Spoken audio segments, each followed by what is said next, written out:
Lightning cracked the sky open, and something the size of a shuttle came down screaming through the clouds, and I was already running toward it before my brain caught up with my legs.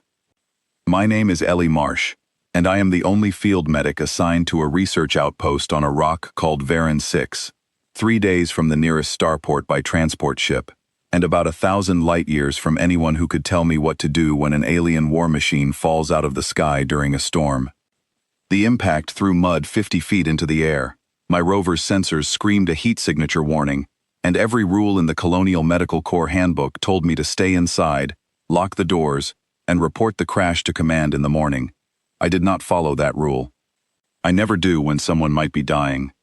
I grabbed my med kit and ran into the rain. The crater was still smoking when I reached it, black glass where the grass used to be, and lying in the middle of it was something I had never seen before. 9 feet of alien body, wings torn at the joints and smoking, armor cracked open like an egg, and blood the color of a sunset pooling beneath her in the mud. I did not know her name. I did not know what she was. All I knew was that she was breathing, barely, and that breathing was my department.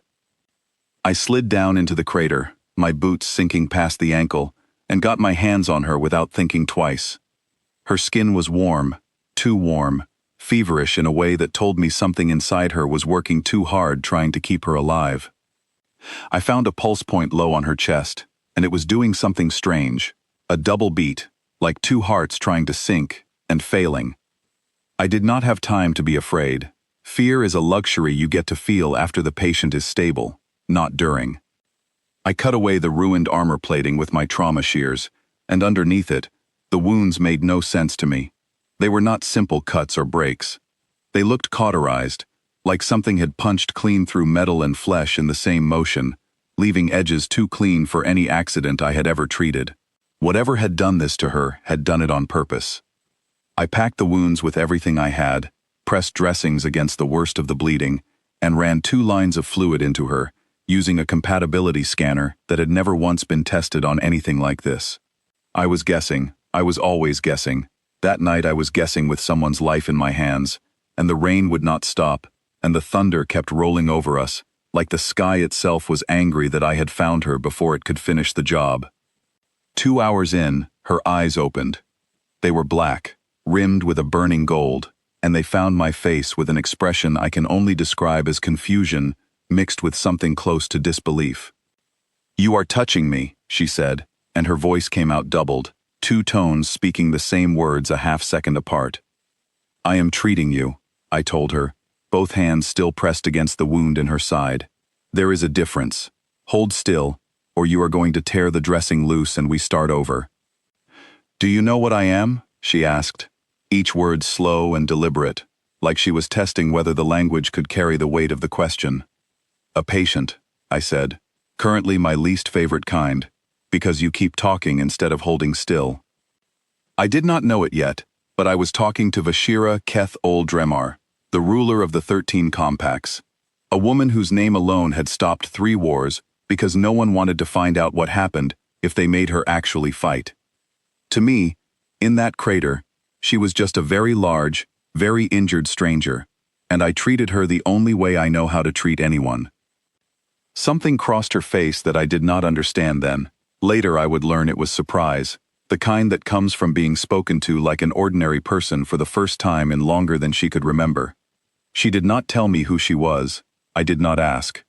I got her stable enough to move, dragged her into my rover with a hand winch, and language my mother would not approve of, and drove her back through the storm to the outpost, where I spent 4 days keeping her alive with improvised tools and stubbornness. She healed faster than anything I had ever treated. Wounds that should have taken weeks were closing in days. I told myself it was alien biology, and did not think too hard about it, because thinking too hard about a patient's body, instead of their care, is how mistakes happen. On the 5th day, 3 warships broke through the atmosphere above my outpost. I have never felt fear like that before or since. Kilometers of dark hull blotted out the sun over a station with 4 researchers and 1 exhausted security guard, and every instinct I had told me we were about to die for reasons none of us would ever understand. I stood outside the medical bay with my hands shaking, watching those ships settle into the fields like they owned the ground beneath them. The lead ship opened its hangar doors, and soldiers marched out in perfect formation, carrying weapons that looked capable of leveling the entire outpost with a single shot. They dropped into a rest stance that still looked like a threat, and walking behind them, upright, whole, wings mended and gleaming under the gray sky, was my patient. She stopped in front of me, and every soldier behind her dropped to one knee at once. I did not kneel. I am fairly certain my legs had simply stopped taking instructions from my brain. "I am told," she said, and her voice no longer carried the strange doubled softness from the crater. It carried weight, the kind that comes from being obeyed without question for longer than most people live, "that you do not know who I am." "I know you are my patient," I said, because it was the only true thing I had left to hold on to. Past tense now, it looks like. Glad the graph took. "I am Vashira Keth Oldramar," she said, "ruler of the 13 compacts. I have ended conflicts with a single glance. Entire systems speak my name as a warning to their children, and you called me nothing of the sort. You told me to hold still." Somewhere behind me, my outpost commander made a sound like a dying engine trying to restart. "In my defense," I said, "you were bleeding in my crater." Seemed like the situation called for it. She studied me for a long moment, long enough that I became aware of every weapon behind her, and the fact that I had no idea whether the look on her face was about to end in gratitude or punishment. "Every physician who has treated me in the last several decades," she finally said, "has treated the throne before the wound. They stabilize what I represent, before they stabilize what is dying inside me. You did not do that. You stabilized what was dying, and nothing else." "You could have died," I said. "You very nearly did." "Yes," she said, quieter now. "I am aware." She did not have me punished. She did not even scold me, though my outpost commander looked like he had aged 10 years in the space of that conversation. Instead, she turned to her soldiers and gave an order in a language I did not understand, and every one of them, warriors who had ended conflicts across the stars, hesitated for half a second before obeying. Then the hangar emptied, and it was just the two of us standing in the wind. "There is a saying among my people," she told me. "Power finds no mirror in fear. I have spent my whole reign surrounded by those who see the throne before they see me. You saw bleeding. You saw a body that could fail. I would like to remember what that felt like, if you will allow it." I did not fully understand what I was agreeing to when I nodded, but I nodded anyway, because refusing felt both impossible and unnecessary. She reached out slowly, giving me every chance to step back, and pressed 2 fingers to the inside of my wrist, over my pulse, a human gesture she must have learned somewhere in those 5 days I thought she was simply healing. I believed, that day, that the story was over. It was not. It was only the beginning of the part nobody warned me about. 3 weeks later, a transmission arrived at the outpost, demanding my presence aboard her flagship. My commander tried to argue that a field medic had no business boarding a warship belonging to a foreign power, and within an hour that argument evaporated when a shuttle landed outside the medical bay and a soldier informed me, politely but without room for negotiation, that the ruler of the 13 compacts was requesting my company, not summoning me. I went. Curiosity has always been stronger in me than caution. The flagship was larger than anything I had ever stood inside. Corridors built for beings twice my height. Lights that shifted color, depending on which section I walked through. I was led to a private chamber where Vashira sat, no armor this time, dressed simply, looking almost ordinary except for the sheer size of her presence in the room. "I did not summon you to thank you again," she said, before I had even finished sitting down. "I summoned you because there is a problem only you can help me solve." "I am a field medic," I told her. "My problem-solving skills mostly involve bandages and bad decisions." She almost smiled at that. Almost. "There is an illness spreading through 3 of my outer colonies," she said. "My physicians cannot identify its source. It moves quickly, it resists every treatment we have tried, and it does not behave like anything in our medical records. I want you to look at it." "I am human," I said carefully. "I do not know your biology. I barely understood yours when you were bleeding in front of me." "That is exactly why I want you," she said. "My physicians look for answers inside what they already know. You look at what is actually happening in front of you. That is rarer than you think, even among my own people. I agreed, mostly because turning down an Empress felt like a bad idea, but partly because something in me could not walk away from people who were sick and unable to be helped. The colony she sent me to was called Marin Ward, a settlement built into the side of a mountain, on a world with 2 suns and thin silver clouds that never seemed to move. The moment I stepped off the shuttle, I understood why her physicians were struggling. The symptoms did not match anything in any medical text I had ever studied, human or otherwise. Patients arrived with fevers that spiked and vanished within minutes, followed by a strange stiffening of the joints that made it impossible for them to stand. A local doctor named Nadia Colston met me at the entrance to the medical wing, exhausted, dark circles under her eyes, clearly running on nothing but determination. "We have lost 11 people in the last 2 weeks," she told me, walking fast through corridors lined with patients on cots. "Nothing we give them works. Nothing we try slows it down. I do not know what else to do. Show me everything," I said. "Every record, every treatment you have tried, every detail you think does not matter." For 6 hours we worked without stopping.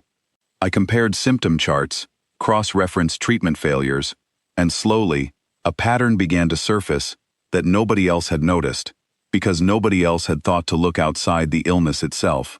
The stiffening in the joints only appeared in patients who had recently eaten a specific type of fish, farmed in the colony's western reservoir. The fevers only spiked in patients whose water came from the same source. "It is not a disease," I said, standing up so fast I knocked over a tray of instruments. "It is contamination. Something in the reservoir is poisoning the fish and the water supply at the same time." Nadia stared at me like I had just handed her the answer to a question she had been afraid to ask for weeks. "We tested the water," she said. "It came back clean." "Test it again," I told her. "But this time, test for something that should not naturally occur here. Test for industrial runoff, not bacteria." It took another 4 hours, but the results came back exactly as I suspected. A mining operation upstream, operating without proper containment, had been leaking a compound into the reservoir for months. It was not a disease at all.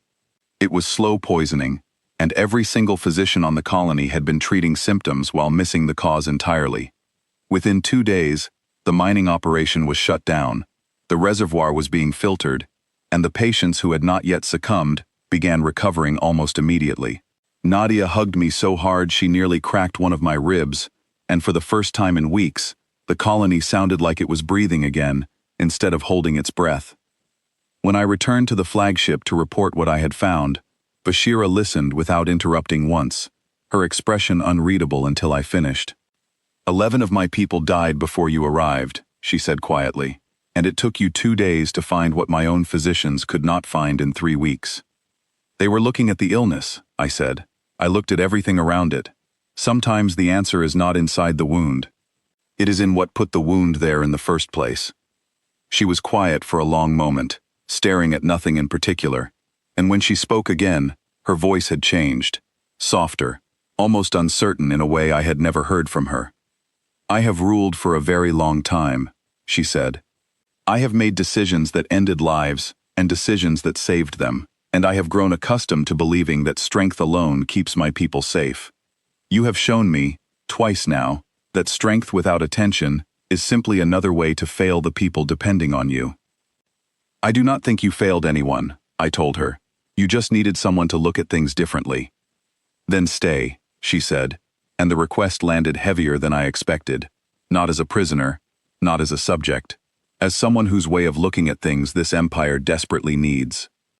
I thought about the outpost, about the quiet routine I had built there, the small research team who had become something like family, the simplicity of a job that mostly involved treating minor injuries and long stretches of nothing happening.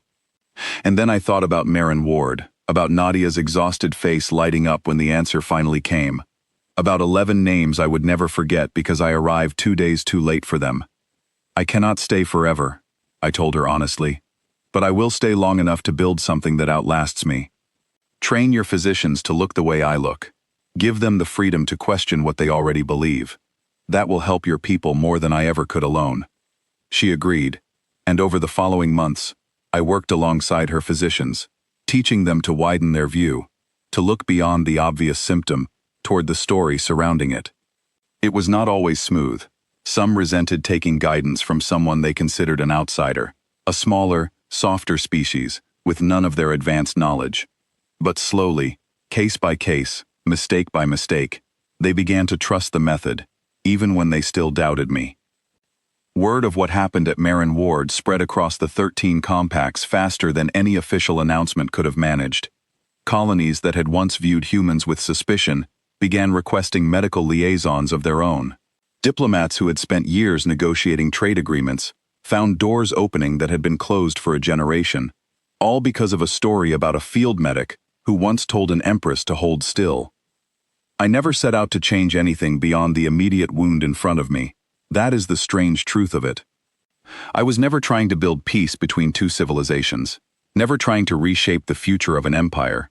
I was simply doing what I have always done, treating whoever needed treatment, looking closely at whatever refused to make sense, and refusing to look away simply because the patient in front of me was larger, stranger, or more powerful than anything I had ever known. Vashira once told me, standing on the observation deck of her flagship with the light of two suns bending across the stars behind her, that power without honesty about its own weakness eventually collapses under its own weight.